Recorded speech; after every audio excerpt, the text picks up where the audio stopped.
Shalom semua yang menyaksikan channel YouTube saya. Saya sekarang lagi bersama Renaldi. Iya. Ini teman saya satu gereja, saudara seiman, bisa dikatakan seperti itu. Tapi sekarang ini kami di Sumatera Utara. Tapi saudara sekalian bisa melihat nanti saudara Naldi akan cerita. Dia ini bukan orang Sumatera Utara, tapi untuk melayani Tuhan pakai dia sampai ke Sumatera Utara di masa usianya yang masih muda ini.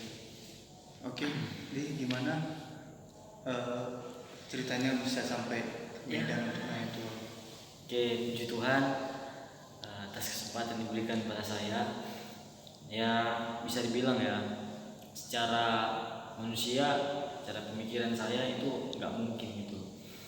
Saya dari faktor biaya, ya ongkos untuk kemari itu nggak dibilang murah gitu kan.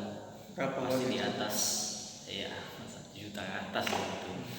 Tapi itulah dia, seperti bilang tadi, namanya juga kalau sudah dalam utusan Tuhan, dalam panggilan Tuhan, pasti kemana saja kita pergi, sejauh apapun jarak yang kita tempuh, ya itu semua dalam penyertaan Tuhan gitu. Nah, itu yang aku alamin sekarang kan.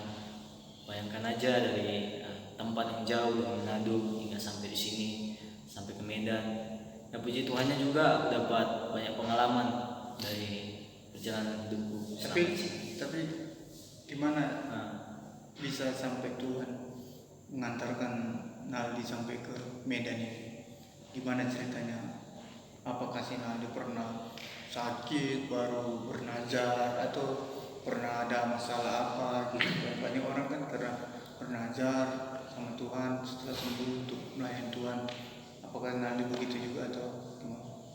ya kalau menurut aku sih tiga-tiga yang aku bilang juga termasuk di dalam gitu. Nah, yang pertama yaitu bernazar. Ya pernah aku memang bernazar bahwasanya aku rindu untuk jadi seorang pelayan Tuhan. Karena aku juga melihat dari keluarga aku juga ada pelayan Tuhan di situ, bukan karena aku juga melihat, tapi memang kayaknya dari hatiku juga gitu kan. Nah, yang kedua karena aku sakit gitu kan. Jadi ya apalagi kan usia masih terbilang muda, ya pergunakanlah itu untuk Tuhan gitu kan. Jadi saat aku sakit, ya aku memutuskan gitu, ya baik aku melayani Tuhan kalau nanti aku sembuh kan. Ya puji Tuhannya aku sembuh sampai sekarang ini. Haleluya. Itu Sakit apa waktu itu nih? waktu itu aku ya bisa dibilang sakit kepala gitu kan, kadang pusing, jalan sedikit pusing, terus lagi kalau udah dapat demam pusing lagi gitu, kadang nggak bisa berdiri lah, pokoknya memang terbaring gitu kan. Gitu. Dokter bilang apa? Nggak ke dokter? Ya enggak sih. Oh. Ya kalau secara ekonomi ya bisa lah itu ke dokter, cuma mungkin karena apa ya, makanya nggak lagi ke dokter gitu kan. Nah tapi aku yakin semua ada rencana Tuhan gitu, walaupun memang kita juga harus berhikmat gitu kan. Nah yang ketiga aku dapat dari mimpi bahwasannya memang Tuhan kasih penglihatan sama aku. Aku memang datang ke Medan. Sebelumnya aku juga mimpi pertama aku datang di sekolah Alkitab di mana aku menempuh pendidikan sebagai seorang pelayan Tuhan. Nah, aku mimpi di situ semua, dari tempat, dari kelasnya, dari orang-orang yang aku kenal situ, itu semua ada di mimpi gitu. Ya, mimpi itu 2 minggu kemudian lah baru aku ke tempat yang aku mimpikan, ternyata emang benar-benar ada gitu. Nah, kemudian Berarti sebelum ke tempat itu gua udah mimpi gitu ya? iya, Pas sudah sampai situ baru sadar bahwasanya mimpi ini, tempat ini sudah pernah ada mimpi. Luar biasa ya. Puji Tuhan. Gitu pun juga aku datang ke Sumatera ini di Medan ini, juga mimpi seperti itu kan. Tapi mimpinya memang singkat. Sebenarnya aku masuk di satu ruangan, dan memang kulihat situ memang dalam ruangan tamu itu kan pasti ada berbagai macam apa aksesoris gitu kan. Misalkan ada tambahannya macam ada foto, sofa, kursi semua. Dan memang dari mimpiku itu yang kulihat secara nyata, memang itu semua gak ada yang kurang, gak ada yang bisa dibilang tidak ada di situ, ada semua gitu. artinya kayak pernah aku alami, pernah aku datang ke situ di ruangan itu, yaitu apa story gitu kan. Nah, aku masuk terus memang sama, aku jumpa dengan seorang anak Tuhan juga kan. Nah, kami berjabat tangan situ, saling kenal mengenal, ya itulah dia temanku itu kan, sekarang udah pergi ya, namanya Silasni itu. Memang sama dengan apa yang mimpikan itu. Aku masuk sampai dapur, situ lagi mimpinya ada hilang. Itulah yang membuat sampai ke Sumatera ini ya. Jadi setelah di Sumatera,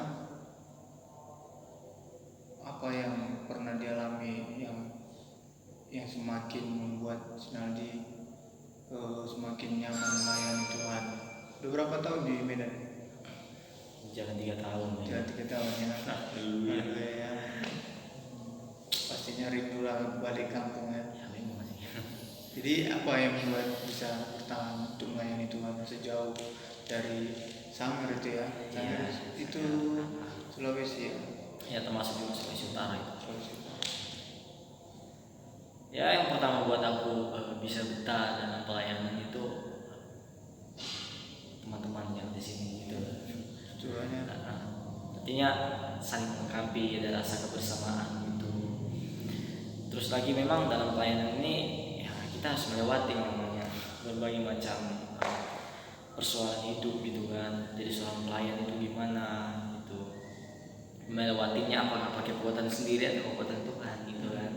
Ya, karena kebanyakan orang kan ya berpikir bahwasanya ya, melayani itu cuma di atas mimbar gitu, atau enggak disuruh dia bawa pujian, dia main musik, tapi setidaknya dalam kehidupan dia itu sehari-hari juga pelayanan gitu. Jadi aku ngalamin itu semua, dan memang semua karena kemurahan Tuhan aku dapat melewatinya sampai detik ini.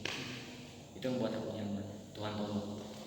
Puji Tuhan, ada ayat-ayat firman Tuhan yang bisa mungkin mau sampaikan untuk menguatkan orang-orang muda di luar sana supaya tetap, apalagi kondisi sekarang corona ini, tetap kuat melayani Tuhan, tetap mau membangun hubungan dengan Tuhan. Oke, puji Tuhan. Memang ayat firman Tuhan yang aku pegang sampai sekarang itu dalam Filipi 1 ayat 21. Nah, karena bagiku hidup adalah Kristus dan mati adalah keuntungan. Jadi itu yang aku pengen sampai sekarang gitu. Ya hidup ini hanya untuk Tuhan, ya kan. Dan mati itu adalah keuntungan. Artinya jangan mati konyol ya kan. Artinya Berbagi sia-sia juga. Gitu. Jangan kita langsung berpikir oh iya ya nanti mati ada keuntungan gitu kan. Jadi itu sudah salah tafsir ada firman Tuhan. Jadi ya puji Tuhan, itulah firman Tuhan yang ayatnya yang aku pegang sampai sekarang. Oke lah, makasih ya, Tuhan Yesus memberkati, selamat melayani terus. Puji Tuhan. Iya, haleluya.